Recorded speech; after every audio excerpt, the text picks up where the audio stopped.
The number was $1,740, and she had memorized it without trying. Jennifer Holloway is 31 years old, a private caregiver, a single mother with an 8-year-old son, and 3 weeks of unpaid rent after the preschool center cut her position without ceremony. When a placement comes through a care coordinator, a Korean widower in Westfield, a 6-year-old daughter documented as withdrawn since bereavement, Jennifer accepts before the call ends. So Jun-ho is an architect who processes grief through color-coded schedules and laminated plans. His daughter, Soo-min, is 6 years old and has not spoken to a stranger in 14 months. Not since her mother. The first morning Jennifer arrives, Jun-ho hands her a printed timetable and tells her the structure is what makes his daughter ready.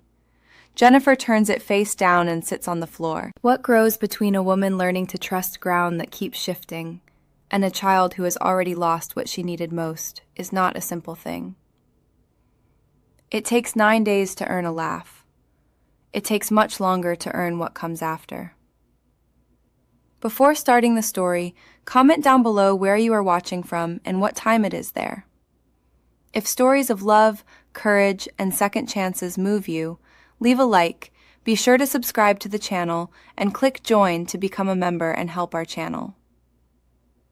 The notice had been on the refrigerator for 11 days. Jennifer had memorized the figure without meaning to, $1,740 in the neutral typeface of something that felt no obligation to care, and had stopped reading it after the third morning. She reached past it now for Noah's juice, pressed the carton against the counter, and poured carefully until the glass was 3/4 full. "I burned it a little," Noah said. He stood on his step stool by the toaster, chin tucked, watching the slots the way he watched most things he couldn't fully control, with a focused, patient attention that sometimes broke her heart. 8 years old and already fluent in the quiet language of making the best of it. "That's okay, bud."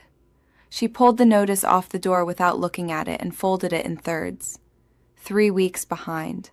22 days since the director of Little Sprouts had called her into the small room beside the supply closet and explained, with the practiced gentleness of someone who had done it before, that the center was reducing staff and Jennifer's position was among them.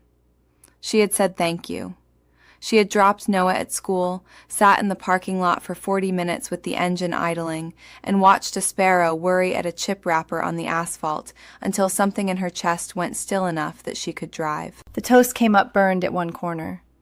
Noah considered it with his head tilted, then buttered around the dark part with the careful arithmetic of a child who had learned not to waste. Jennifer watched his hands and pressed her thumbnail into her palm until the half moon faded. 19 applications in 2 weeks, 3 responses, 1 interview that had gone well enough to hurt when the 2-sentence rejection arrived. The other 2 dissolved before the month was out. The third contact came from a coordinator at Haverfield Care Solutions, voice efficient and unadorned, offering a private placement in Westfield, a widowed father, a daughter age 6, documented withdrawal following bereavement. Full-time, live-out, immediate start. The family had their own protocols, the coordinator noted, and Jennifer understood this to mean they preferred their own way. She asked what that meant anyway. "They have a system," the woman said. She accepted before the call ended. Noah ate his toast at the counter, with his tablet propped against the fruit bowl, cartoon audio set low. Jennifer tied his laces and told him she had a job starting Monday. He looked up. "Does it pay more?" "Yes." He nodded once, lifted his backpack by one strap, and walked for the door. She followed, keys in hand, feeling the edge of something that was not yet relief, but carried its shape. The house on Aldermere Lane was narrow-fronted and precisely maintained, the kind of home that gave nothing away from the street. Jun-ho So answered at 8:12, already in his coat, already carrying the posture of a man who had been awake since 5 and considered lateness a minor form of dishonesty. Before Jennifer had finished crossing the threshold, he handed her a laminated sheet. She looked down at it. Color-coded columns, 30-minute blocks, activities organized by type, gross motor, creative, language enrichment, structured rest.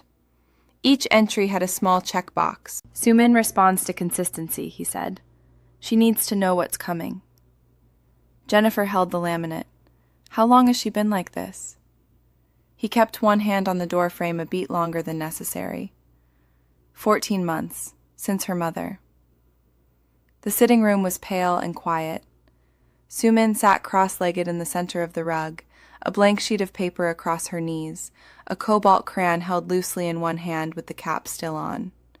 She did not look up when Jennifer came in. Along the east wall, a shelf held a row of design books and a single framed photograph turned face down.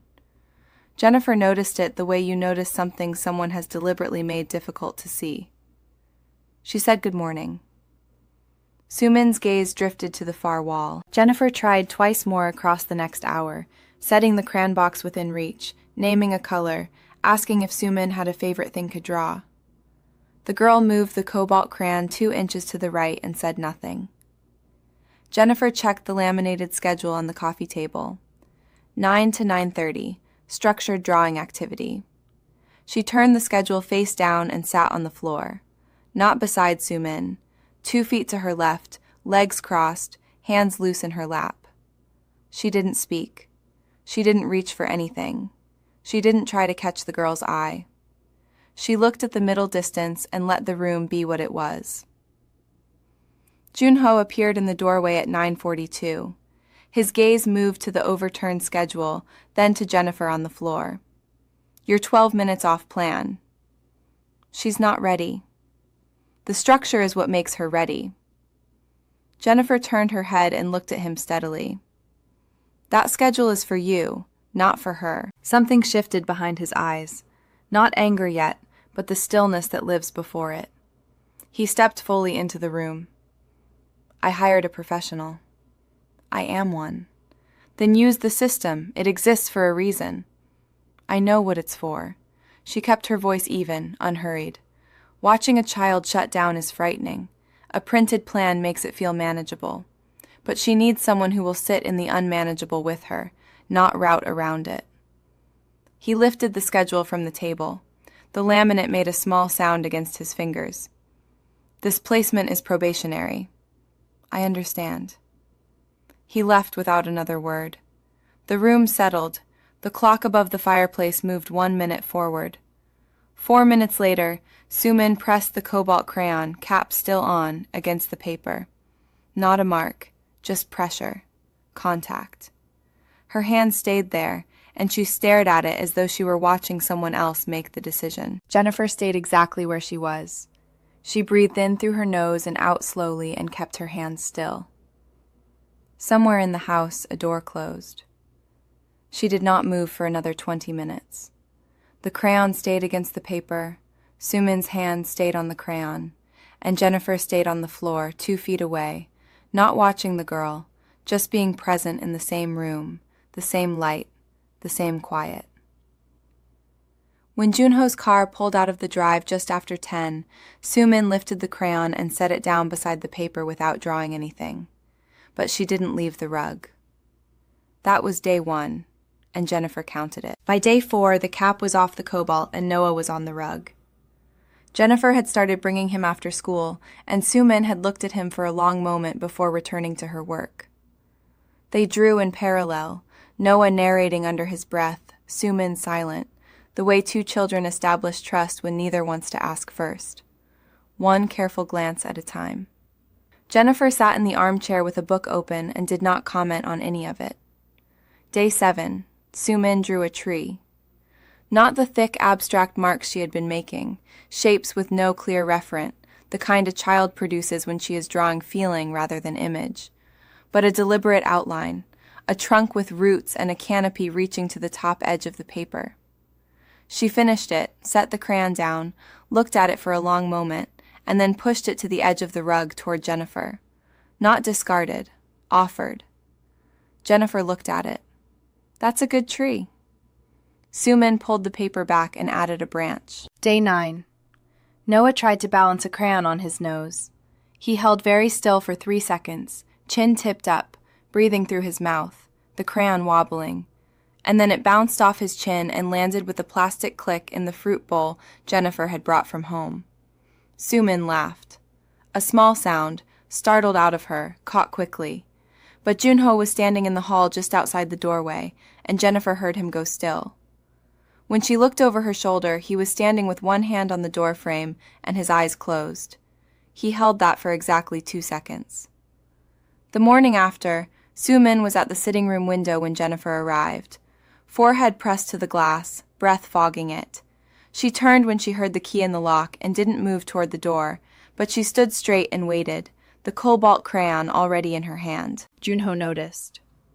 He said nothing about it directly, but over the following 2 days his manner shifted. He stopped checking her work against the laminated schedule, and instead watched her move through the house the way a person watches something they are trying to understand. How she adjusted the afternoon light so it didn't fall across Sumin's paper. How she knocked and waited 1 beat before entering any room. How she said goodbye each evening as a specific conversation, not a ritual. He watched as though he were solving something and had only just found the right variable. She saw the light under the study door on a Wednesday at 2 a.m. She had stayed late finishing a progress note and fallen asleep on the sofa, and woke to a dark house with that thin line still burning. She stood in the hallway in her socks and didn't knock. Through the gap, she could see the edge of a desk, and on it a framed photograph turned face down, the same one from the sitting room shelf. She stood there until she understood what she was looking at, then went back to the sofa and lay awake until the light went off, somewhere near 3. She didn't need anyone to explain it to her. You don't turn a photograph face down because you've finished grieving. You turn it face down because grief keeps catching you mid-sentence, and you are trying to work. Myung-sul arrived on a Saturday with one wheeled case and the composure of someone who had assessed situations from doorways her whole life. She shook Jennifer's hand and took in the jacket, the boots, the gold hoops in one unhurried pass before saying, in measured English, that it was good to meet her. At lunch, she asked questions with the economy of someone who had already decided some of the answers. Where Jennifer had trained, how long she had worked in private care, whether she had other family in the city. Jennifer answered directly. When Mi-young asked whether the divorce had been recent, Jennifer set her fork down and looked at her. 4 years ago, she said. Your son lives with you. Full-time. Mi-young nodded once and redirected the conversation to Sumin's appetite, which had improved, and to the new drawings on the refrigerator, which had not been there the previous month. But her eyes came back to Jennifer twice more before the meal ended, and Jennifer recognized the particular quality of that attention. Not hostility, not warmth, but the careful calibration of someone determining whether a thing was helpful or only felt like it. That evening she heard them in the study, Mi-young's voice measured and Junho's lower, both in Korean, both carrying the cadence of an argument that had been run before and was being revisited in a new register. She heard Sumin's name more than once, her own name, or the sound of it, at least once. An hour later, Junho found her in the kitchen washing mugs.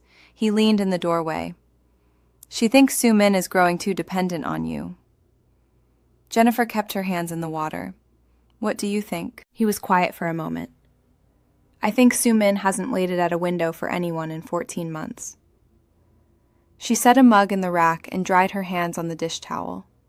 She thought about David, about the lawyer's name the coordinator had mentioned in passing 6 weeks ago, the careful phrasing of a threatened custody motion that had not yet been filed but was being prepared. She thought about what it meant to let a 6-year-old need you when you were not yet sure the ground beneath you was solid. I'm aware, she said, that I may not be the most stable thing to attach to. Junho didn't answer that. She folded the towel over the rack and said goodnight and walked down the front path to her car. Before she got in, she looked back at the house. The study window was lit, a warm rectangle in the dark. It would stay that way for a long time. She knew that now. What she didn't know was that on Tuesday, an envelope would be waiting for her on her kitchen table. The return address was from a law office in Bridgeport. Jennifer recognized the firm's name because David had mentioned it 3 months ago, in the way people mention things they've already decided, casually, watching your face. She stood at the kitchen table with her coat still on and read it. The petition was thorough. It cited her employment history across the past 18 months, 2 positions, both ended, 1 involuntarily, and her current situation as a temporary placement without contract or benefits.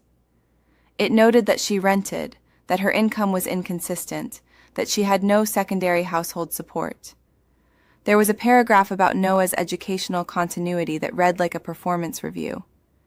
At the bottom, a proposed revision to the custody arrangement.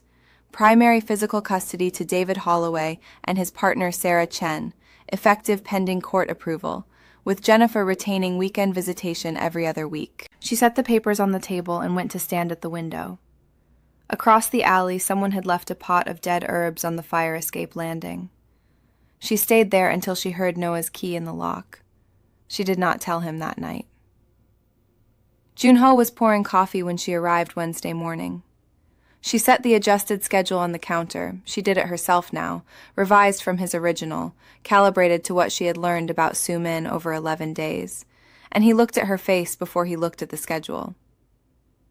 "Something happened," he said. "I need to give you notice." He set the mug down. "I'll finish the week." She folded her hands on the counter. "I have a custody situation. My ex-husband filed. The placement looks unstable on paper, temporary work, no contract. I need to manage this before a hearing." "I know a family attorney," he said, "someone I trust." "Thank you, no." "It's not—" "I know what it is." She picked up the schedule. "Let me get Su-min started." He stepped aside. She heard him remain in the kitchen after she left, the small sound of the mug being set down again, the window over the sink being unlatched the way he did when he needed air but stayed in the room. She told Noah Thursday evening. She waited until dinner was on the table and his tablet was in his room and there was nothing to look at but each other. She said there might be some changes coming, that her placement with the Saw family was ending at the week's close, that things might feel unsettled for a while, but she was handling it. He ate 2 bites of his pasta. Does Su-min know? Not yet. He turned his fork slowly in the bowl, working something through. She's going to be sad. Probably. Is she going to have someone else? Like instead of you? Her father will find someone. He looked at her from under his brows, the crease appearing between them that he got when he was being precise about something. That's not what I asked. Jennifer looked at her son, at the careful gravity in his face, the way he chewed the inside of his cheek when something mattered, and felt the full weight of the last 2 weeks settle into a point just behind her sternum, sharp and specific. "I know," she said. He ate another bite.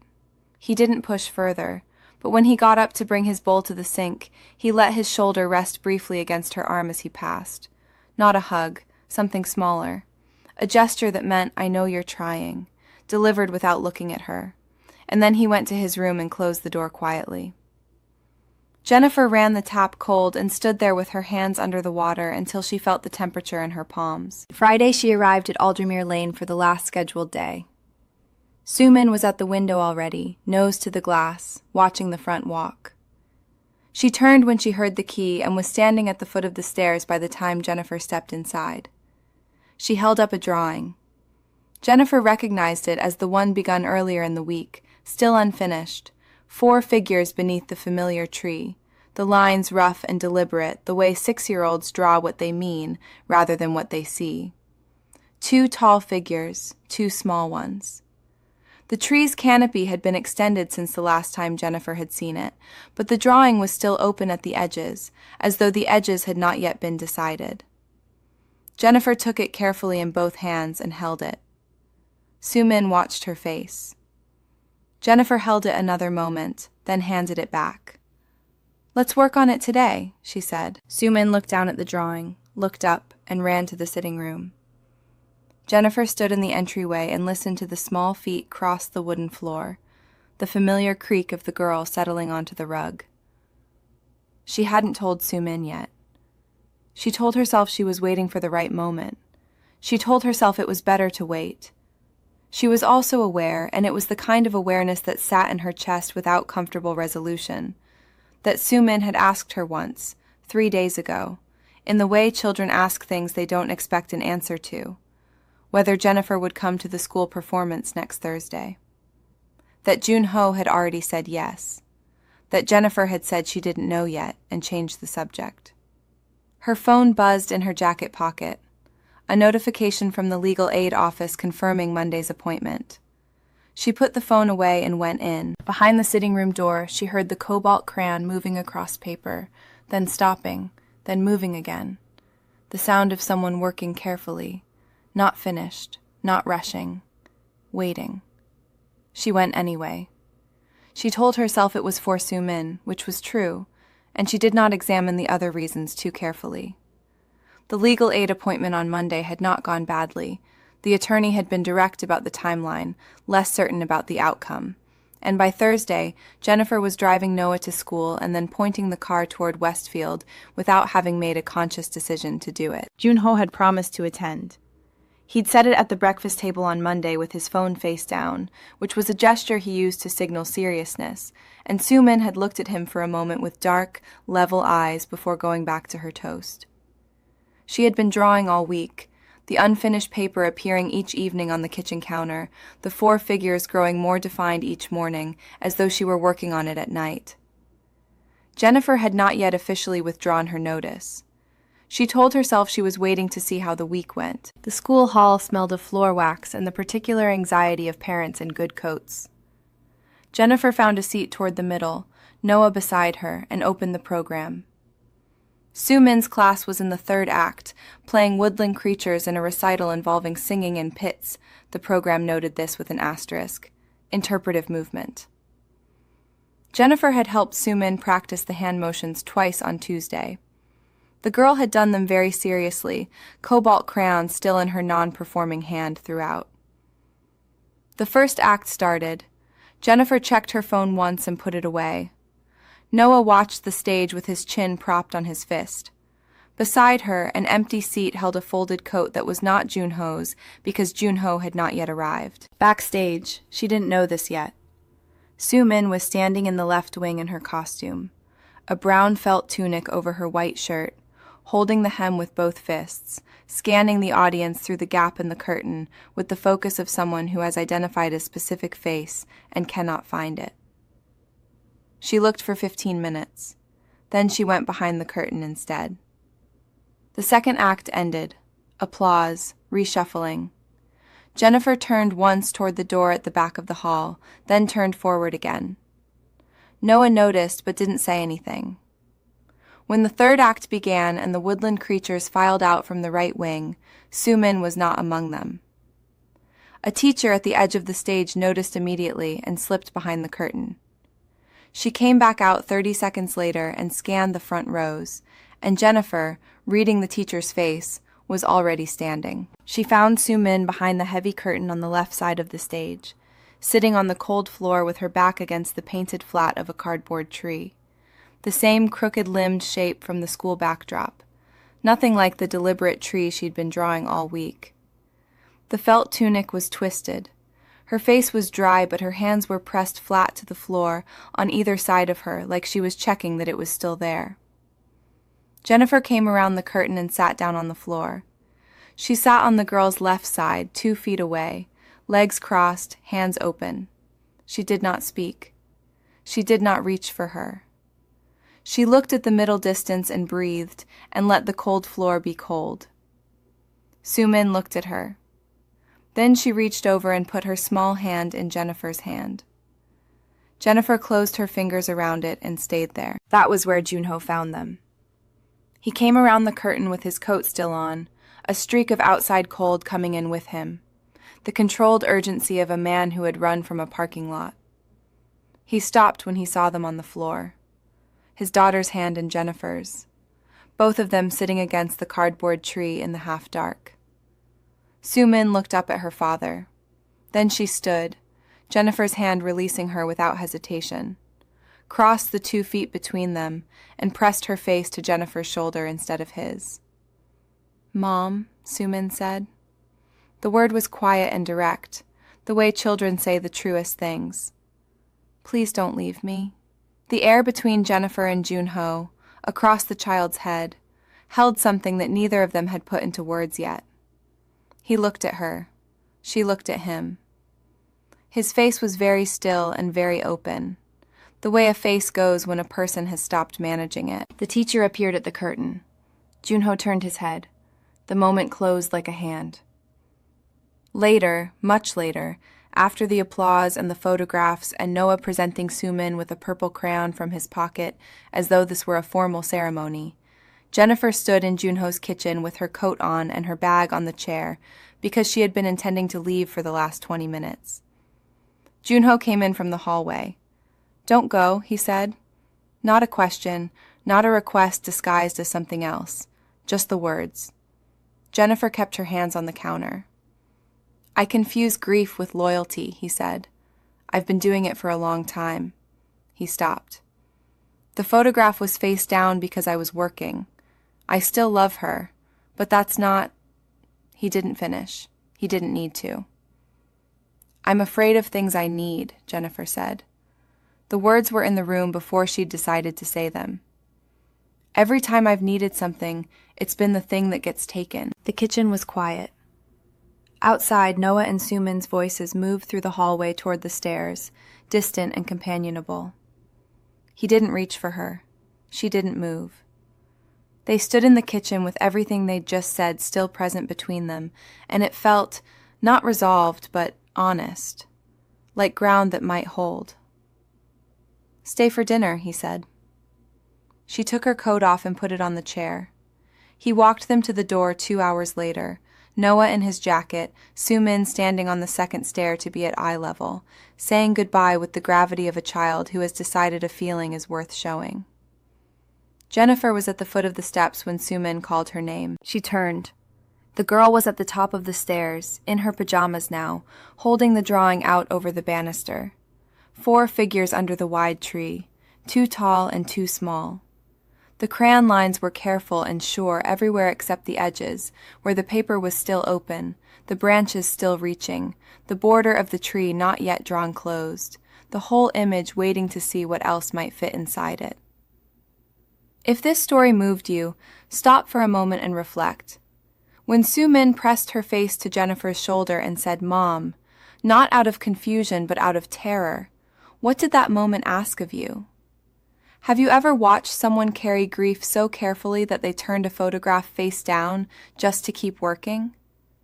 And what does it mean to care for a child's healing when your own life is still uncertain ground? Tell us your experiences and feelings in the comments. We read them all. And if you believe in stories about healing, second chances, and chosen family, leave a like, be sure to subscribe to the channel, and click join to become a part of our community and help the channel.